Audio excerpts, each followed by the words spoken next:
Hello everyone, welcome to another Friday Sessions. Today we're going to be looking at building an AR set in Cinema 4D, taking it into Notch, and then showing you how to set that up in Disguise right at the end. I'm just going to get my notes and everything organised, and we'll dive straight in. So you'll need to see my screen. Okay, cool. Just about got there. So this is kind of the end result that we're working towards. We've got our virtual camera in Disguise, which is sampling our notch scene, and then this camera is being driven by stipe data. So if I pop into here, I've got incoming stipe data that's controlling the position and rotation of the camera. So that's where we're going to be heading. Let's just get rid of that for now, save some resources.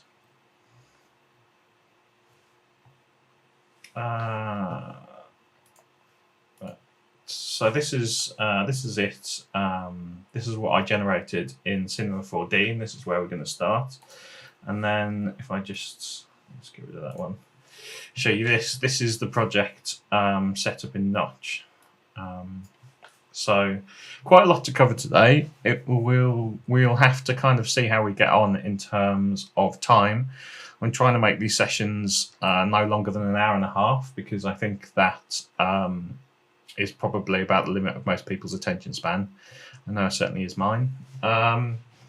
And I think that some things, depending on if there are any questions, might have to be covered in a future week. So since there doesn't seem to be any imminent return to work, one of the benefits of that is I can keep running these sessions, and anything we don't get onto today, we can maybe sort of cover in another session.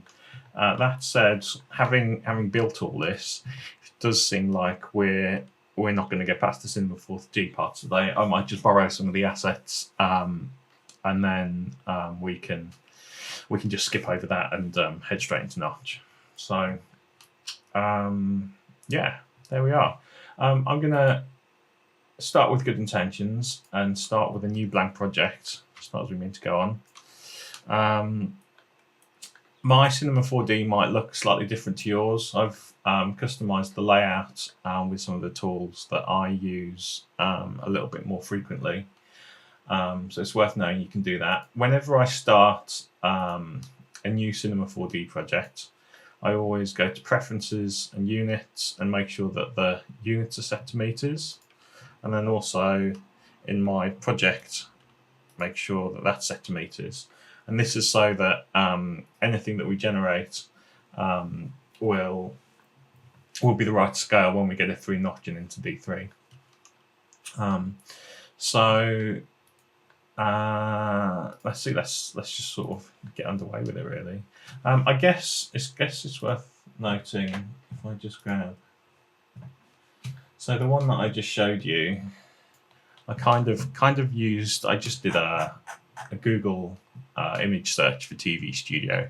I used this as like a reference image. I find even when you're generating something almost entirely fictional, I think it's kind of useful to still give yourself some references and look at things that you sort of like and dislike about what else is done out in the real world. So this was kind of the reference that I borrowed when I was generating the my sort of test version of this. So anyway, I digress. I've pulled a cube into my Cinema 4D scene. At the moment it's 200 meters cubed, which is huge. So what we're going to do is we're going to start by building this like riser, and then everything else will sort of fill in around that. So I'm kind of starting with that because for me that was probably the more complicated, interesting part of the project in terms of actual modelling. and if we end up borrowing some of the other assets, I think that'll be a little bit easier to kind of work out. It might be worth saying that there are loads of really great Cinema 4D resources on the internet. So this won't be the best modelling tutorial in the world, but you sort of get an idea of what the workflow is. So I've just dropped this down to 5 meters cubed, so I'm starting to get this a little bit close to the kind of dimensions I think we are. We definitely don't want it 5 meters tall, so let's try that, like 20 centimeters. Probably isn't too bad. I'm going to increase the segments on the Y. Oh, and I don't see that because my display mode was set to garage shading, so I pressed MB on the keyboard to give me the lines, and that'll show me the edges of the polygon. So by changing the segments here, when I've got that selected, you get to see that update, and that'll just be a little bit more useful as we start to kind of make this edge. So 5 meters squared might be a little deep, so let's just sort of knock that down. We don't have to make exactly the same thing, but this will just give us something to work with. Okay, so first thing that I did is I pressed C to make that editable, and then grabbed some of the edges. So I can press 9 on the keyboard, and that gives me this sort of circular select tool. So select these corners.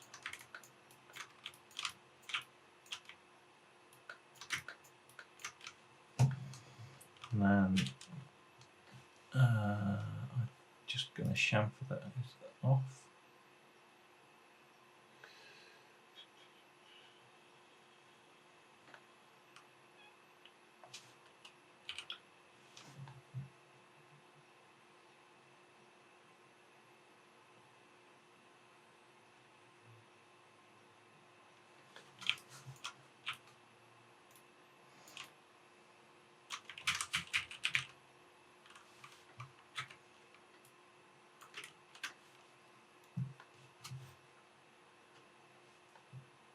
How did I do this earlier? I probably was in modeling mode. There we go, bevel's what I was looking for. So I'm basically going to just try and round the corners out for this. So we want a lot more subdivisions than that. Let me set that to 5. So something like that's pretty nice. Next, if I grab the loop tool and just going to drop that into polygon mode.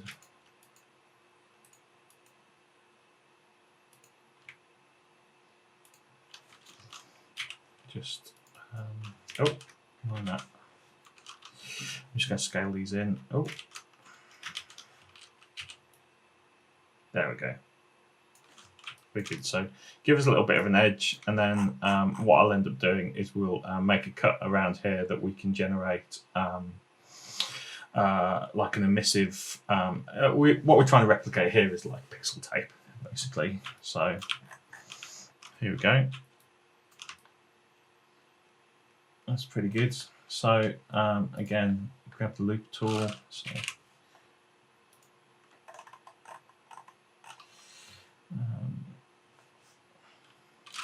and I probably want to be in polygon mode. Just try and grab this edge loop. There we go. And then I'll do an inner extrude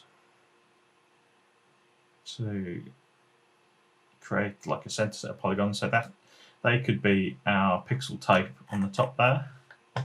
Then let's just go back to my standard workspace. Here we go.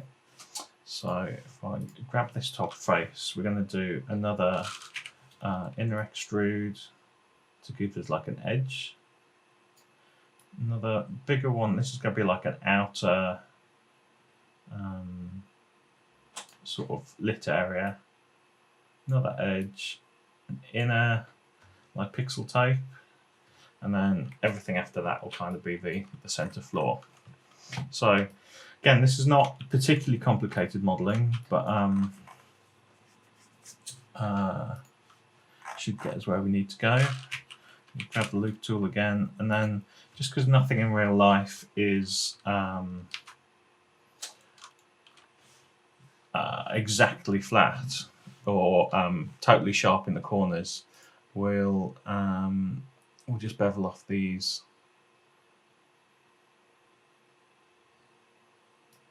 Oh, come on, Rich. Here we go. Never remember MS. That's the one I can never remember. So grab that. We'll make less subdivisions here.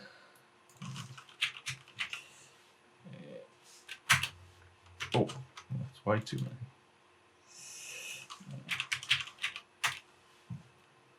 Small still. There, here we go. Something like that's pretty nice. And then we'll just do some of the other edges. So finally remember that shortcut. You can just, once you bring the tool up, once you just set the offset, you can just press enter, and that will give you that beveled edge. And then grab the tool again. Oh.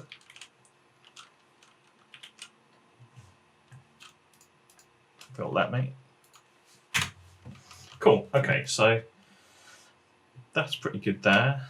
I'm just going to make some selections, which is going to make it easier to set up our materials later. So once again, back to my my startup layout. So we're in polygon mode. I'm going to grab. Oh, so what we see there is the camera clipping is stopping us zooming in as far as we want to do. So if I go into the project menu, I can say sort of tiny, and now we can zoom in basically as far as we need to go. So I've grabbed this outside set, which we're going to make into pixel type, and I'll just make this. I've made a selection there, and then we'll call this lower essive. Then we're going to grab some of these other ones, so we'll call this again. Just need to make sure that that tag's not selected when we make another selection, otherwise it'll update that tag rather than generating a new one. So here we go. Upper emissive, and then there we go. One more.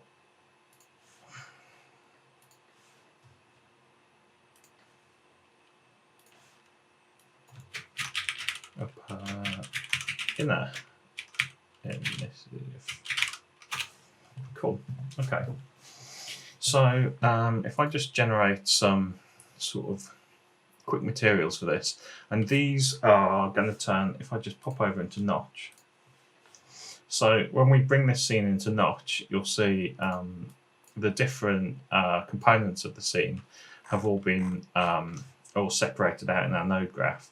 And these ports basically correspond to the different materials that I have on the various models. So if we look at my finished version, you have all these different materials, and they will translate to being these ports in the node graph. So this is quite an important part of getting your scene set up, ready to take it into Notch. So first material, I'm just going to make this a riser base. It's basically anything else that doesn't have a selection tag can be this base material, and then we just grab that. Oh.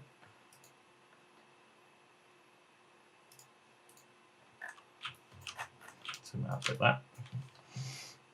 I'm just going to make one more quick tag, which will be riser up Okay, cool. So then, yeah, generate a material for each one of the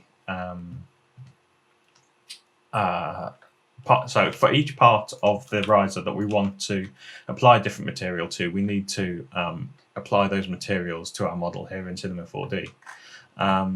These selection tags aren't strictly necessary in order to make the tags work in Notch, but I find, as you see me sort of zooming in and out and sort of trying to grab various selections like this, it's not always the easiest thing to do. So if I know that there's a selection that I'm going to be using quite regularly, creating these tags so that I can just double click that and it'll bring up the sort of various selections or reselect those various selections. The other thing that we can do is when we're applying different materials, in the material you can set selection tags so that the material only applies to that selection. So it can be kind of useful in that way. We're going to make just another one. So that's our riser base, just to differentiate these and make sure I can see what's being properly textured. I tend to just give them a color. And these, so if you see in here, I've got all sorts of colors, basically just for me to help find which selections and which parts of the model I've kind of textured. Here's all my different materials for that. When we get into Notch, we're going to override these with our own set of materials anyway. So kind of these colors don't really matter, but it's a really helpful way to kind of see what you're doing while you're working in Cinema.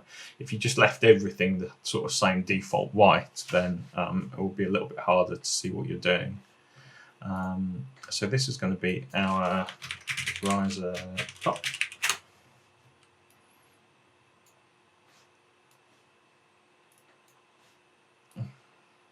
There we go. And then to make sure that at the moment that's overriding the whole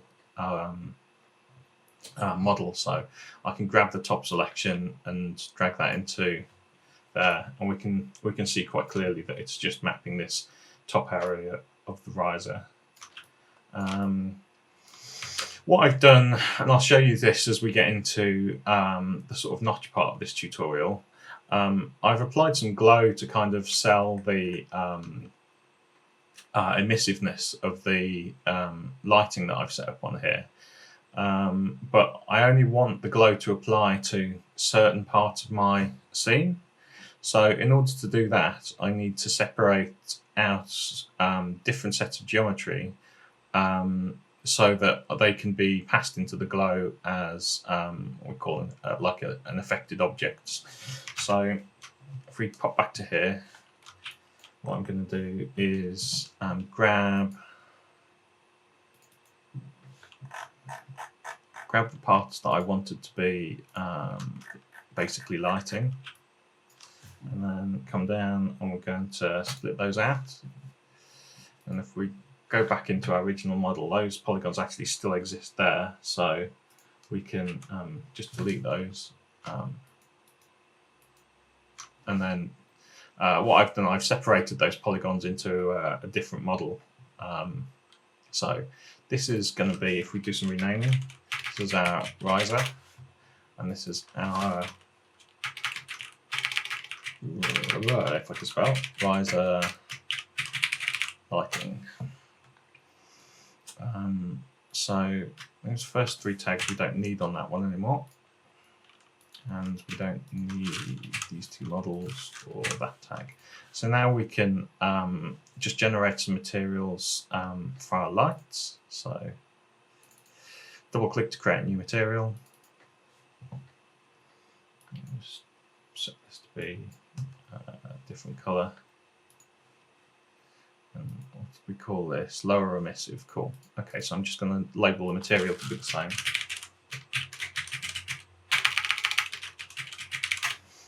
And then we'll apply that to our lighting, and then as before we just set that selection tag. If I deselect this, we can now see that we've just got the green on that lower strip. We keep going, we'll have an upper emissive,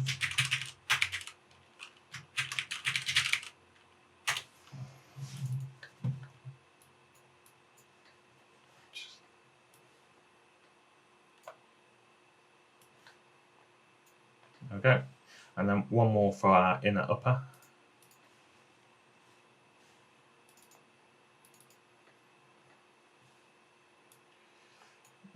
Like a red maybe.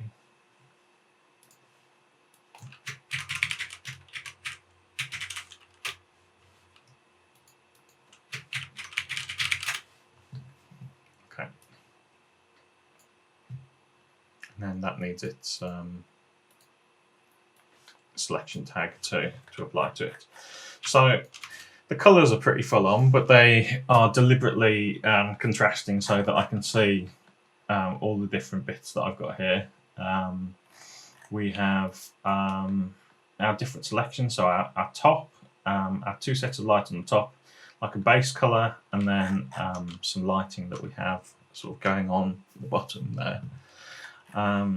So basically, continuing to generate the different assets inside of C4d, it's kind of a rinse and repeat situation. So if I grab some of the other bits, we probably don't need a camera in this, but our set, and floor and table, just keeping a close eye on the time. That's sort of taken me 25 minutes to show you that. So I think we would be here a lot longer than you perhaps want to watch this tutorial if we go through and we generate the whole scene. So we're going to borrow those bits. If I just look at this from the front, we'll probably see that our riser is transecting like the 0 mark on the floor. So I have this little plugin called Drop to Floor, which just need to generate sort of collect both of those, select both of those, and that will just rest that down on the floor, and then I'll just paste in the rest of my scene. If we look at this from the top, seems like the new riser that we just built there is not in the center of the floor lighting. It's all right. I mean, if you kind of do that, obviously, normally I would then build the floor to kind of match the original asset. There'll be nothing stopping us to, just sort of rescale this at this point. So yeah, that's pretty good.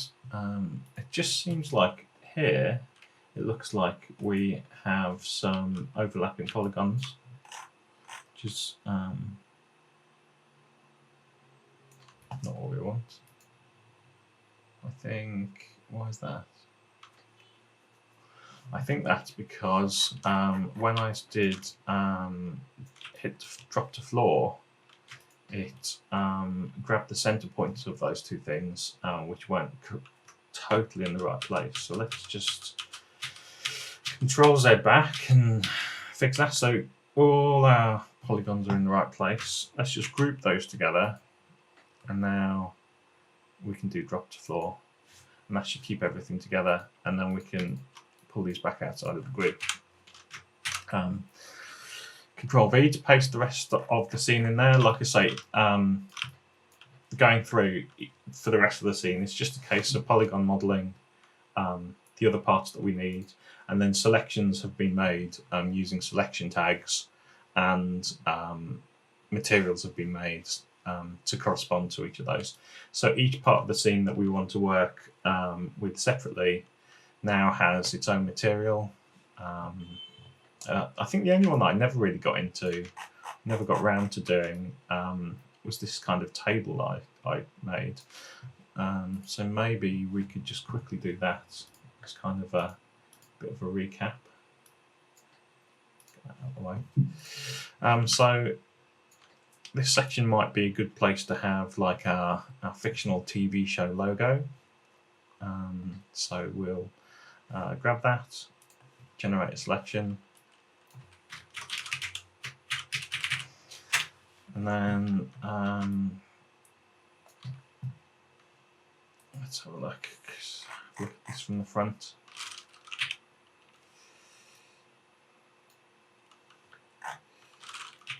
I don't want all of this. what I have just noticed is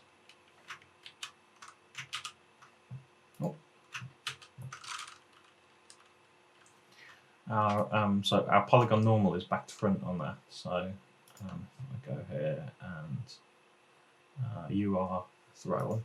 So that's good. Maybe we'll just make the front and then the tape will do two separate materials. So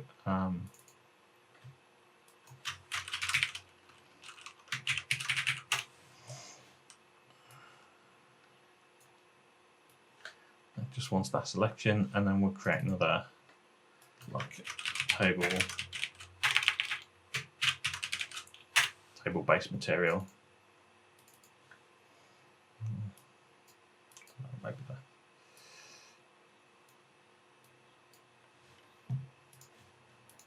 that. Okay. Cool. Oh, I was going to resize my my riser. Now we've got that right, and there's no overlapping polygons. Just select all of those. There we go.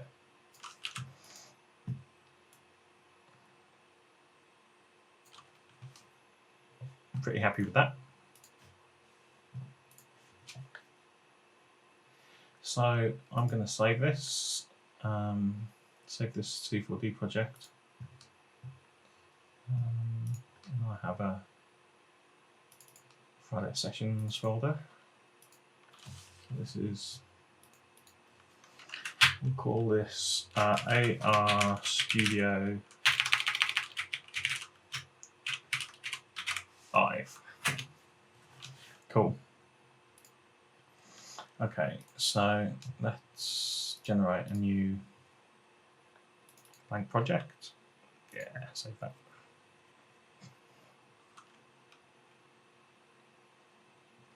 Okay, so AR. When I'm working with scenes that aren't like sort of particle simulations and stuff like that, I tend to give myself a little bit more working room. Give myself 5 minutes. Cool. So here's our blank node graph. And we can start away.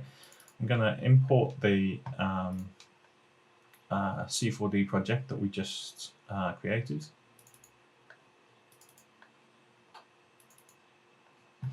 Because we set this to meters, we should be able to set a scene scale of 1, and that should be right. If you've done it in centimeters, obviously you need to set your scene scale accordingly. That's why right at the top of this tutorial I suggested going into your preferences and just making sure that your units for your project were set to meters. So both Notch and Disguise sort of default unit scale is meters, which is why it's kind of useful to work at sort of a one-to-one scale right the way through. So now it's a case of setting this project up ready to use it generatively live. I normally try and sort of group my lighting bits together. You sort of at this point lay it out any way that you like, but it's sort of particularly when you're going to come back to this on set, you want to keep yourself sort of fairly organized. So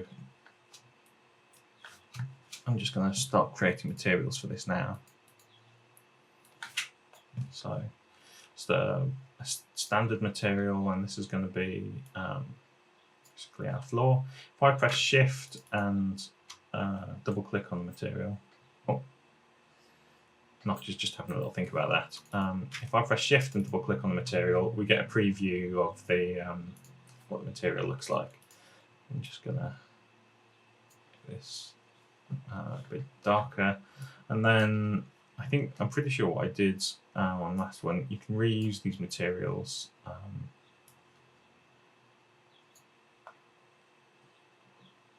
as much as you need, which is sort of the benefit of working procedurally. So that's given us made the walls a similar colour to the floor.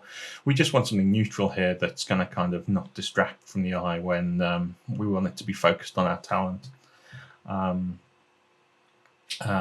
riser, we've basically split this into sort of two parts now. So we've got our top and our base. I think I'm just going to make the base to be that same sort of neutral colour, because again, we're not that interested in what that looks like, but we're going to want the sort of lighting to illuminate that.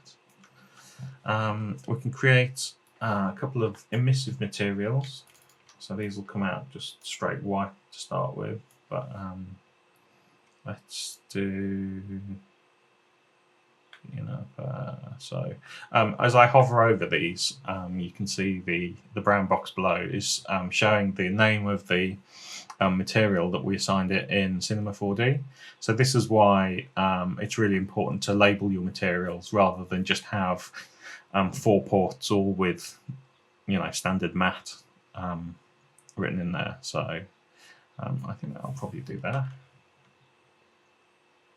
I'm not sure why Notch is having to think about this today, but so as you can see, the green turned to white, and if we perhaps we'll make this sort of blue and pink like I did in my other one. So upper, inner upper and upper. So I'm probably going to make my inner upper the same colour.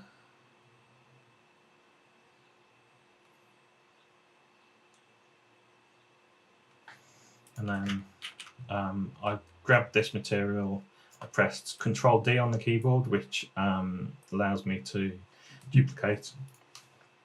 I'll make this that sort of neon pink. Or just hook that up there.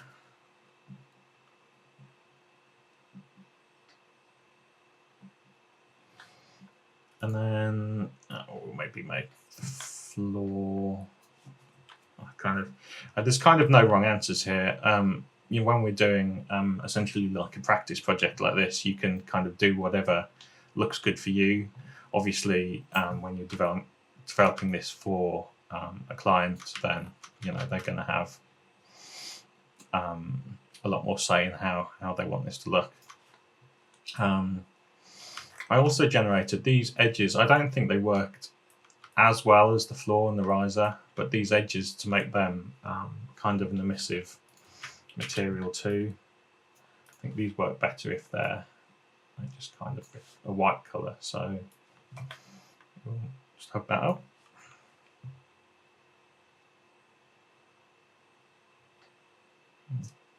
Take it sweet old time. So the other thing that I did on the demo project is, because I think this is probably quite a good thing to show, is if I open Bridge. So Quixel is, I think they're associated with Epic Games now, but they have, for not a lot of money a month, lots of 3D assets and 2D materials. I imagine many of you probably use Quixel already. So I decided that my riser top was going to be like a sort of parquet floor. So I downloaded this material, and if you pop into your documents folder, that you can just you can set it up so that you so mine's set up to work in Cinema 4D, but depending on what software you're using, if you're using Blender or 3ds or Unreal, you can basically get this to export them directly into your project. However, there's unfortunately no notch option inside of that. But you can pop into the your documents Megascans folder, and then surfaces, and I'm pretty sure, yeah, this is my floor texture. So just create a new folder here to keep organized. Call that like wood floor.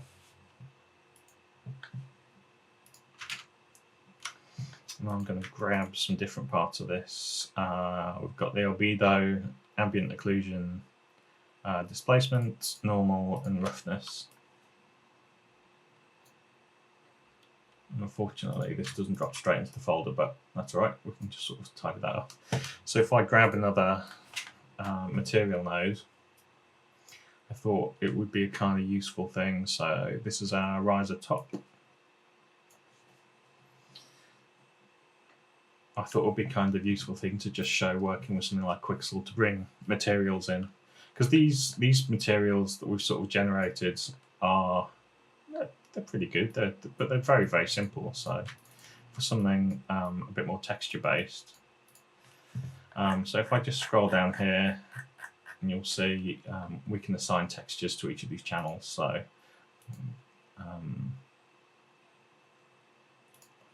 just fill in the bits that we have for this. Some of these won't make a huge amount of sense until things like displacement. I think that doesn't work unless you actually turn the displacement value up. But with the wood, I can't imagine there's a huge amount of displacement in there. The texture onto this isn't quite what I was hoping for. So we can just reproject this. So I grab a mapping node. This can be piped into the mapping port of my material. And now this basically shows me the, it's like a planar, well, it is a planar mapping, and you can use sort of other different types of mapping depending on what you're trying to do. Planar will definitely just work for us here. So if I set that to 90, that's looking a little bit more like a parquet floor. And then could possibly just sort of scale this in a bit. I think because it's a square texture, we want our X and Y to be the same value, otherwise we'll end up with some stretching.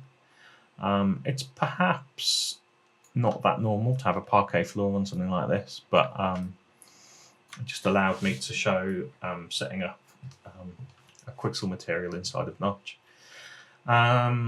Let's see, what else can we look at? That table looks pretty disgusting. Maybe we could just use our wood texture again, see what that looks like.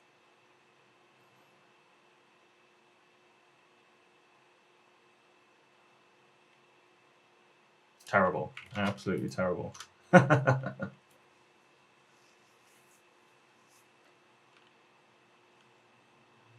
Cool. Just had a minor panic that we're seeing the wheel of death there. So not that I think we would, but it's always good practice to save. A sort of mantra on saving, I'm not sure where this will come from, is try and save every 5 minutes and any other time you think of it. So let's make this a proper project by giving it a save file. AR Studio Live. Cool. I can turn that into a save file. I might just override this, because as awful as the wood is, that orange is pretty offensive as well. I'll just give this something a little bit more neutral.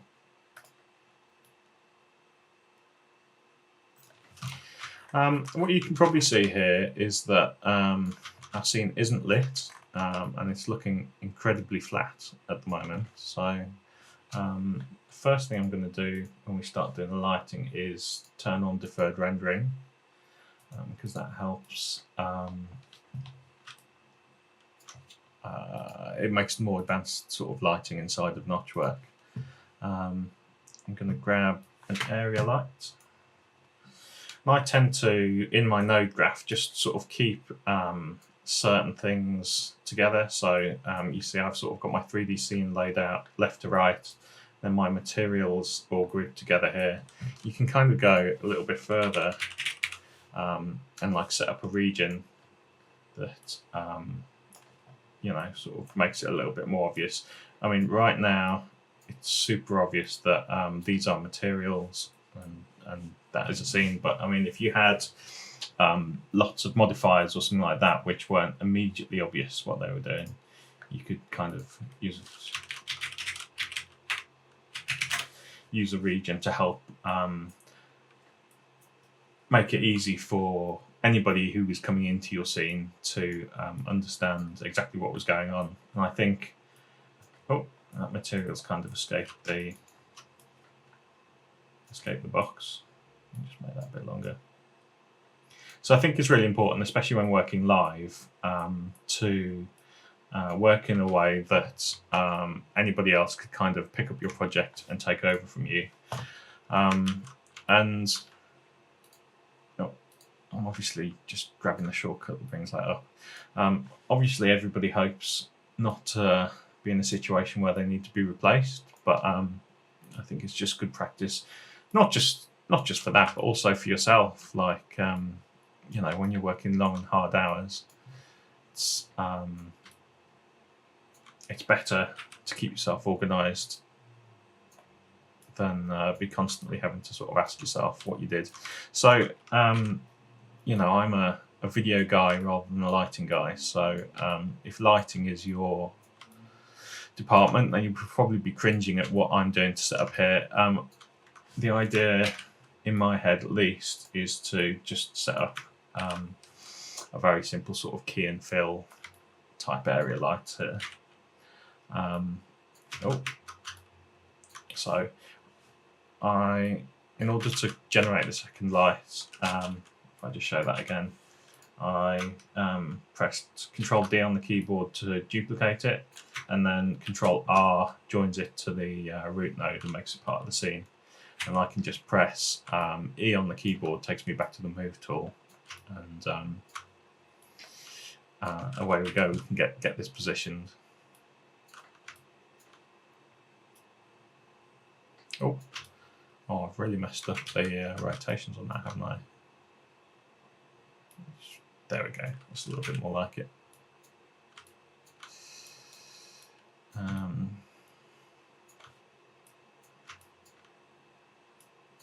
So just to differentiate, I normally make my fill light just a little bit darker than my key, and then we just make this slightly warmer, perhaps. Avoid that going too green. But the sort of main thing about this scene really is, I think, the neons.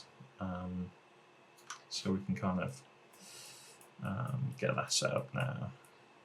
One of the things that I really like, and I think helps sell the realism of a scene, or certainly makes it look a lot better, is adding a bit of ambient occlusion.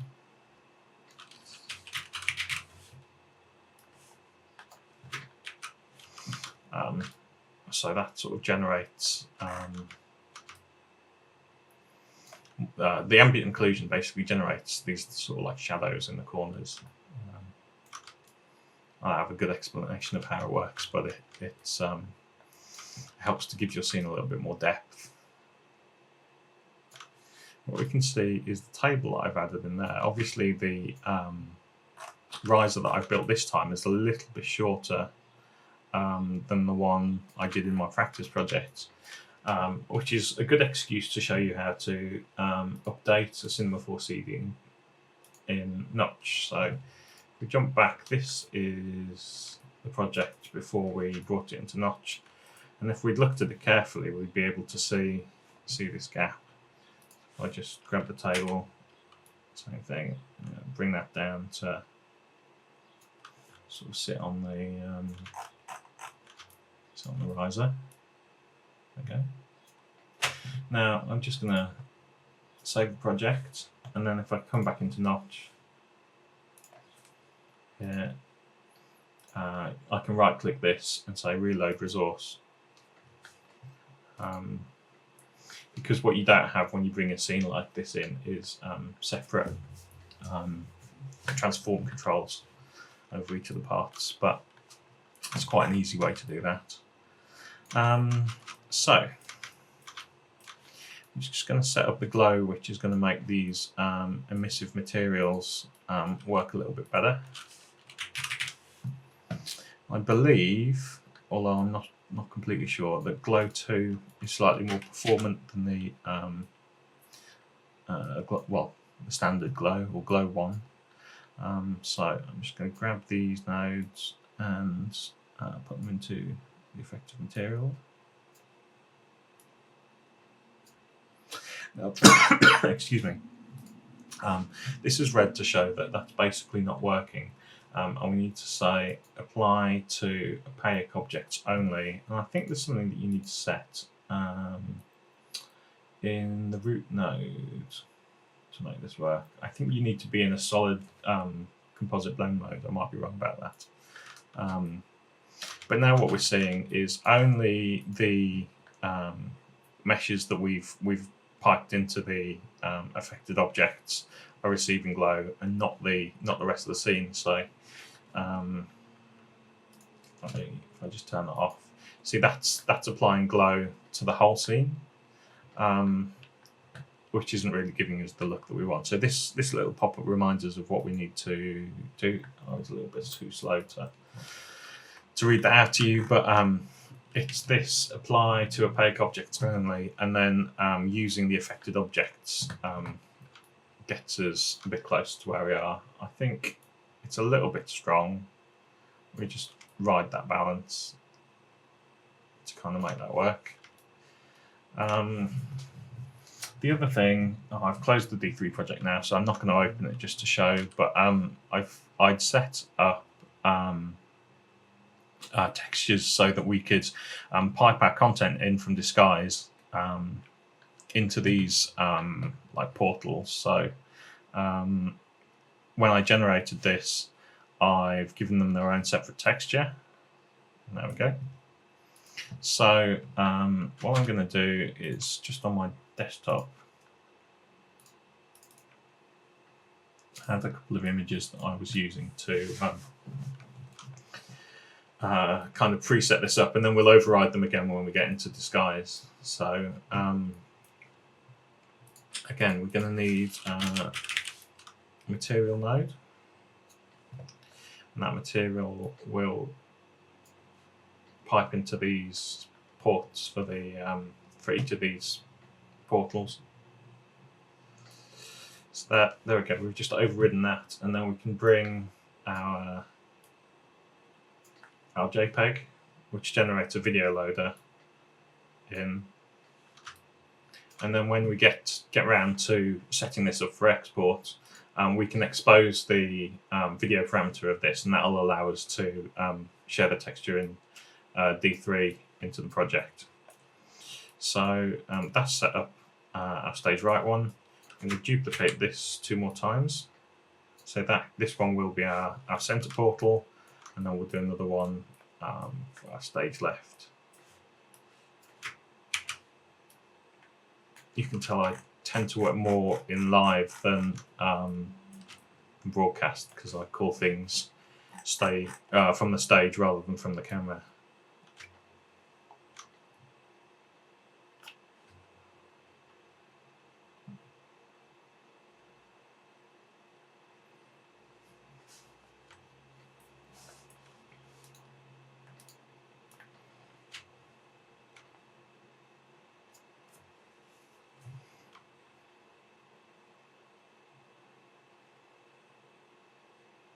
Cool. Okay, so we've got these textures applied.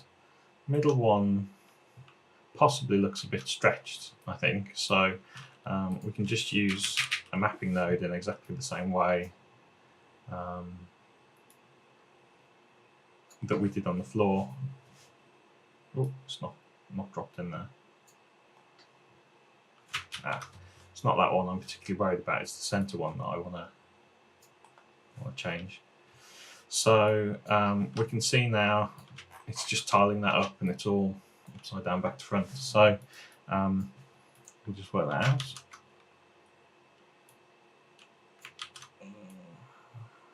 Turn that the right way around to start with. It's also flipped. Oh no. I just happen to know, because I've looked at this picture before, that the mountain sits on the right. So now we can kind of position this up and scale it. I can press Alt on the keyboard. That allows me to scale beyond the end of my value here. And then we're stretched now, and I can just sort of stretch this out, sort of eyeball it in basically. But the mathematical way to do this is if I just open this 512 by 228. What we should be doing is setting the resolution properly based on the resolution of the screen, but this just gets us this image to look right. So if I grab a calculator here, so I'm not going to do this in my head. 512 divided by 228 gives us our resolution, so 2.24. So grab this and then paste it here, so that's square, and then divide it by 2.24. And you can just do this maths inside of the inside of these parameter boxes, basically. So yeah, there we have it. So if we just click off the mapping, that's not too bad. It's a little bit bright for my taste, so I'm just going to head back up to my area lights and turn these down a little bit. And then if we turn those down, the glow might be a little bit too intense. But it's not bad. It's a pretty basic scene, to be honest, and with a little bit more time we could definitely do a lot more. However, like I said at the start, I'm keen to try and keep these tutorials to a fairly sensible amount of time, and hopefully there's been enough tricks inside of this to sort of help you along with your work. If we but I'm going to basically call that done. I don't think it's quite as pretty as the one that I made when I was testing, but it's certainly, we could continue to finesse this a little bit more, and it just takes time basically. So what I'm going to do now is I'm going to show you the exporting this into Disguise. So the key that kind of makes this all work is the exposable camera. I'm just going to add that to my scene. If I press 0 on the keyboard, that basically sets my scene camera to be the same. So it's obviously a little bit close. I'm going to just pull out and then set it 3. So that's about head height if you're as short as I am. So that's our scene camera. The other thing that we want to expose is, in order to be able to set these values or share these textures in Disguise, we need to expose the video parameter of the video loader. So these are stage left, center, and right, and I'm just going to go through here, expose a property. If we exposed all 3 of these, they would all basically have the same name. So I'm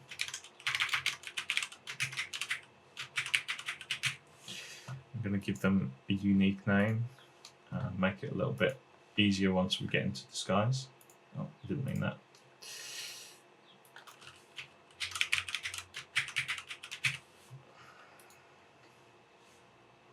And then one more. Oh, we just need to grab the video loader. We'll expose that property.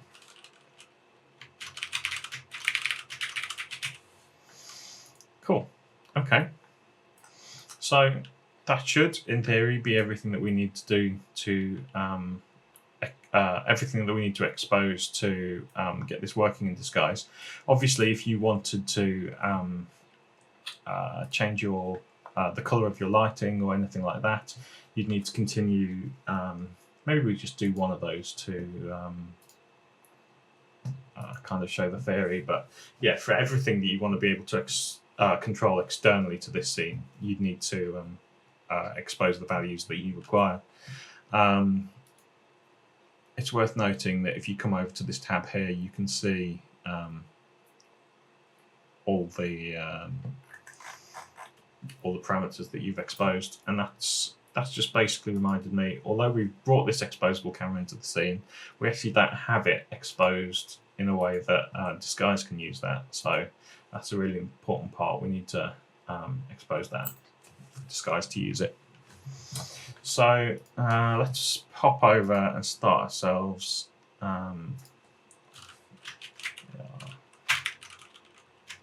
Studio Live. There we go. So just generate a new Disguise project. You need a Notch Pro dongle in order to be able to export the block from media server. So which I do. Just working on a pro version of Notch. So I'm just going to find, this is the D3 project that we just created. I'm going to pop over and save this this Notch project as a Notch block. So let's just call this AR Studio.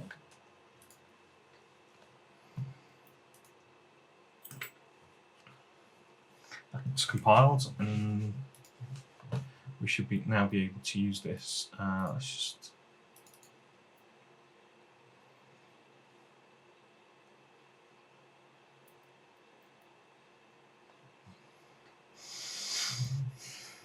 if I sound a bit nervous, I had a bit of a weird bug when I was testing this. The first time I set this up, the Notch project didn't work inside of Disguise, and I couldn't work out why that was, and I re-exported the block and started a new Disguise project, and everything worked great. So I think that's just ghosts in the machine, to be quite honest. But there you go. I've just got rid of the let's turn our 3D tools on. Just got rid of our projector and surface that we get in a new Disguise project. What I'm going to do is set up a new camera. This is going to be our virtual camera, which we will link to our exposable camera in Notch. And the other thing that we're going to do is we're going to go into devices and set up a receiver so that we can grab some Stipe data. If we go to grab a screen position receiver, go to drivers, and we'll just set up a Stipe driver. Now, in order to be able to test AR stuff, my very good friend Andy Coates has generated a like a Cinema 4D script, which takes camera paths and exports them using the Stipe protocol. I did promise him that I would link to his blog when I was talking about this, but unfortunately I haven't set my Stream Deck buttons up. But I'll put the link in the YouTube video when this goes up live. This plugin hasn't been released yet, so I'm sort of grateful that Andy lets me use it. But he said once he's finished tidying up, it will be available on his blog, and like I say, I'll link to that. So I've got camera here, and just a simple circle spline, and this is using a line to spline tag to basically just move the camera around the spline. So if I leave that running and pop back into Disguise, so that sends the data on port 6000. So I need to set my Stipe port to be 6000, and then I can close that, and I can see that it's working because my automation is green to show that I'm receiving data. If I right-click that, I can show even in the monitor. Here's the streaming positional data. And then what I need to do to link that to my camera, I can go into settings, tracking source, and then I can say Stipe, and then we can see that the camera is now following that circular pattern that's been set up in Cinema 4D. So obviously, if you were working in the studio, you'd be connecting to an actual Stipe system, but while I'm broadcasting from home, that's sadly not possible. So this is the kind of benefit of Andy's tool, really, is that you're able to virtualize that process without having to have access to something like a Stipe or Moses system. Let's get our notch block set up. So just bring our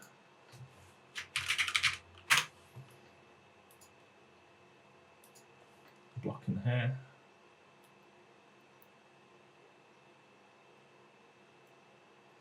This is just going to, on first load, take a little bit to basically pull in all the block and the different textures and what have you. So now it's done that, we should be getting closer to getting this sorted out. I'm going to set my virtual camera, which is this guy, to be our exposable camera. And now you can see that the virtual camera is following the path that we have set up using Andy's Stipe plugin. He calls that momentum, by the way, so hopefully it won't be too long before that comes out. The last part of this is, at the moment, we're not although the camera can see our notch block, there's no way for us to really use that with anything. So we need to set up a spatial mapping. Go in here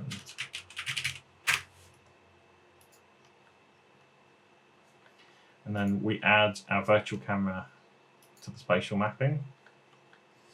Oh, I didn't quite do that. And then here we can see the transmission of our virtual camera, which let's just set my GUI monitor to be the right resolution. Okay. So now that's sort of essentially generating a backplate, and if we had like green screen footage, say coming from our camera source, we'd then be able to sit that on top of this. Or there's certainly ways to comp your green screen footage inside of your notch block as well. So in order to keep things pretty tidy, I might make the final compositing of everything a different tutorial, but that is certainly the way to get your virtual camera and Stipe data to work together. And it would just be a case of dropping your green screen footage on top. There's some slightly different techniques involved if you're working on a smart stage, and again, that's probably beyond the scope of what we're going to look at in today's tutorial. But perhaps we can look at some of that in another week. So I think the final thing to do is to lose our Icelandic landscape in the back here. I'm going to add some disguise test content to that, if I can find where my cursor's gone. So let's label these. Let's make our first one George, of course.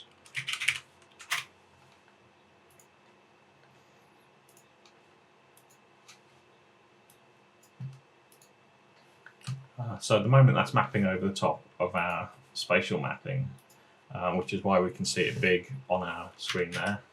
We just stick that behind, and then I'm going to press Alt on the keyboard and arrow that into our notch block. By default, in our notch block, it'll just basically patch that texture to all three, but we can do them separately if we'd like. So let's make another one for Ada, and again, that's sitting over the top of our mapping. We can pipe that in. It doesn't, in my experience, automatically update, so we then just need to grab that. It's on our stage left screen over there. One more let's just set this as like a text pattern.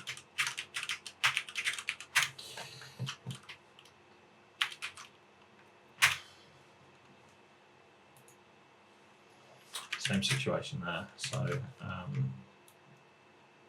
arrow that in, and then if we grab our notch block, we can. And obviously, rather than using D3 test content, you'd hopefully have whatever related to your show broadcast. Like I say, you can tell I tend to work in live because I'm pulling a lot of the terminology from live rather than broadcast. But so here we go. We can use, I don't know, if I want to set this to a completely different color. This was the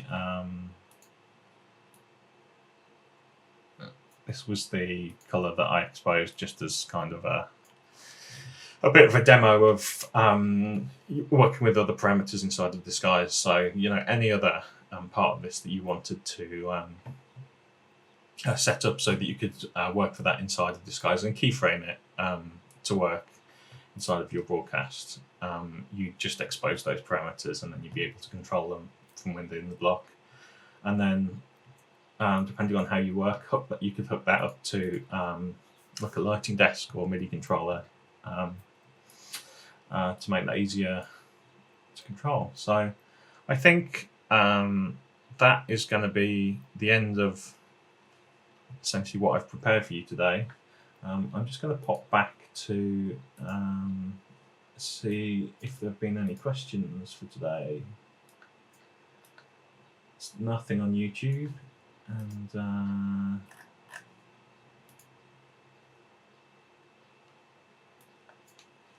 think I just chat. Oh, here we go. There's some questions.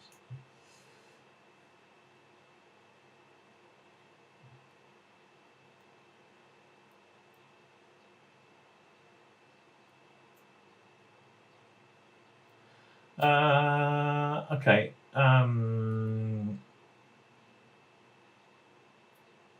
Here we go. Lucas asks, how would you compose that green screen within D3 or Notch? I have just set up a green screen in my spare room to do a lot more of that kind of work. So I think I will make a whole different session on working on that. Lawrence asks, can I show setting up the resolutions for those screens? I actually covered that in my first tutorial that I did on UV mapping, yeah, we can quickly do that. Basically, you just need to know the aspect of your screens. So let's grab, I think, like this one. So the way that I would work out the correct resolution rather than just an imaginary one for these screens I'd need to know the size of the screen, because it's a virtual screen and not like an LED product. We don't have any technical data to kind of, you know, because if you had like an LED wall, you'd be able to grab the technical information on it, and that would give you your resolution.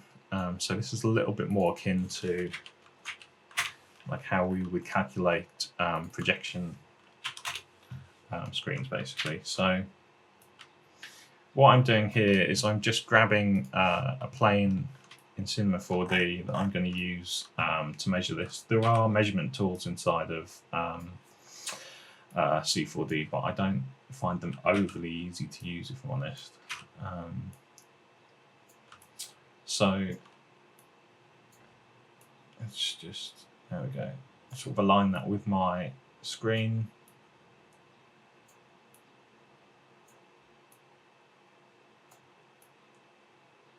It's not too bad if I do that. So bearing in mind the content that you generate will be basically rectangular.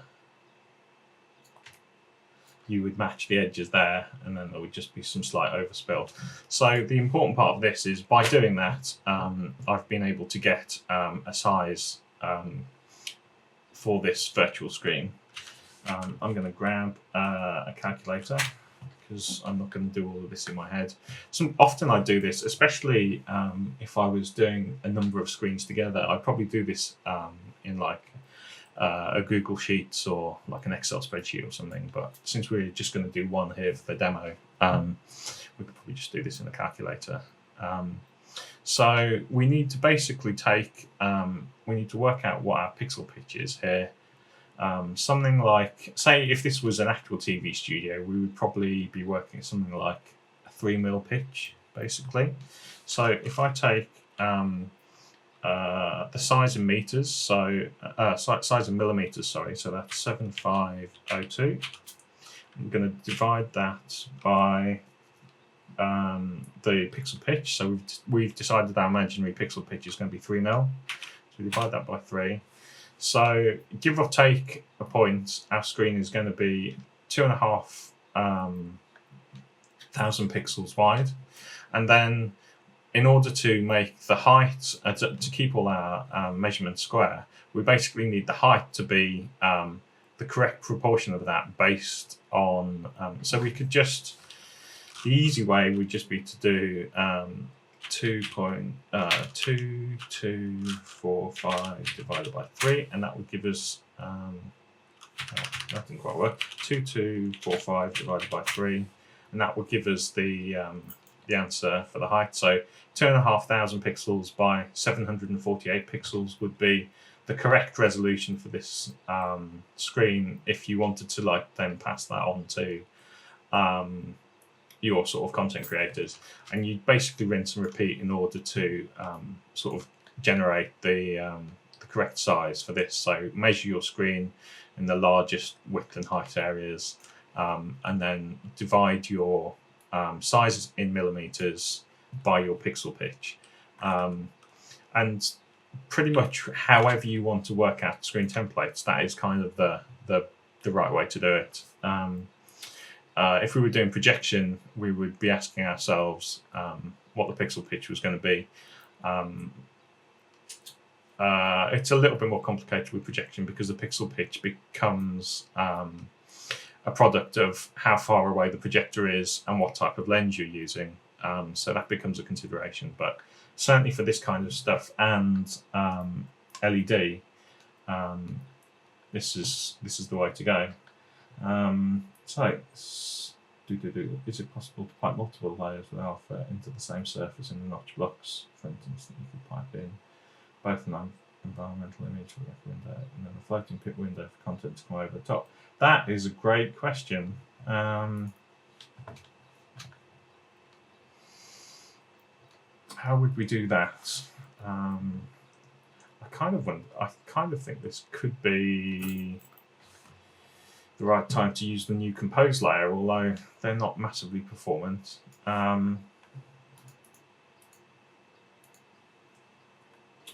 So just have a look at this.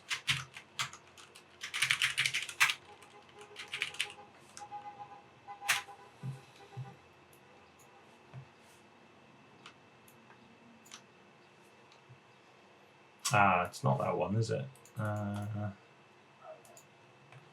I only did this I did this a couple of weeks before lockdown, and my my brain's gone to mush. It's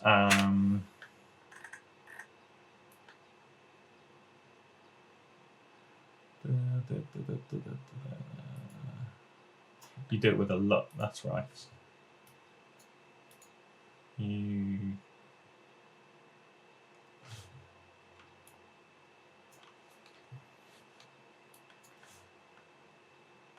I don't have anything with alpha.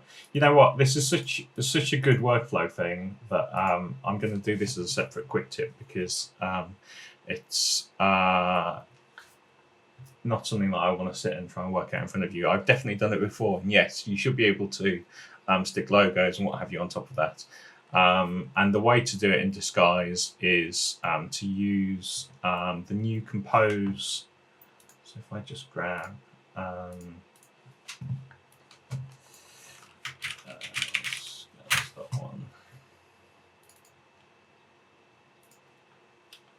It's a fairly new feature.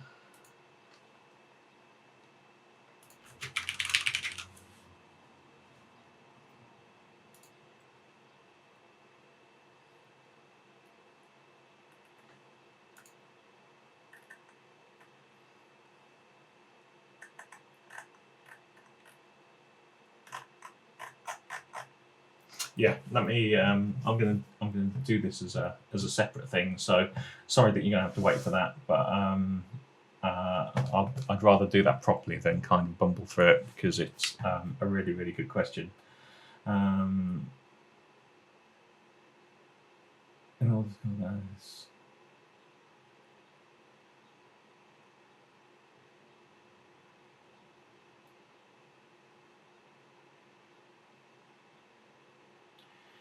Lucas asks, while you make the green screen compositing tutorial, let me ask, in order to be on the same page, in order to comp our green screen footage on top of D3 or Notch, would you take the output that has Stipe input into D3 and then use the keying options? So I think the way that I would do this is either in Notch we could have something like an image plane that would have our. If you want to be in editor mode, we would have like an image plane that would have our content that would sit over the top, and then the Stipe data would help move the scene in the right way for your camera image to make sense in the space. So you could use an image plane to kind of comp that on top, and the same could kind of be done. Well, the same could absolutely be done in disguise. Again, your Stipe data would be moving the camera so that the angle at which you're looking at your talent would line up with the scene. So, yes, I think Lucas, I think you absolutely have it right.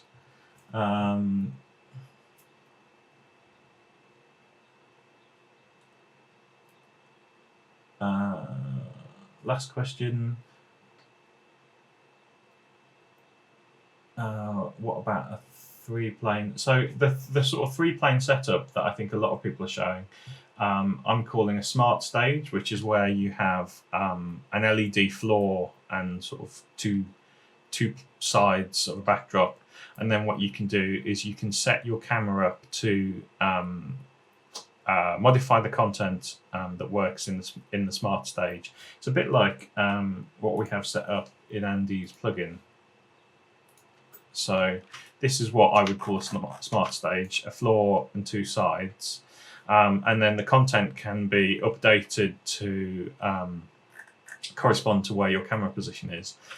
But more than that, you can set up something this guy's called set extension, where not only can you have content that is mapping to your LED walls, but you can also have it as the camera points off and into the distance over here. Your set extension can allow your notch block to generate a world that goes beyond your LED. So I think that is something I should do a whole separate tutorial on, I think, because it's a bit of a different setup, and there's some different ways that we have to kind of attack that in order to make it work. But it's a really good question. I think I'm just going to say thank you for joining me this afternoon. It's been a pleasure to share some of this information with you, and I'm going to save the chat log and make sure that all the questions get answered over the course of the next week or two's worth of quick tips and Friday sessions. So yeah, thank you again. Cheers.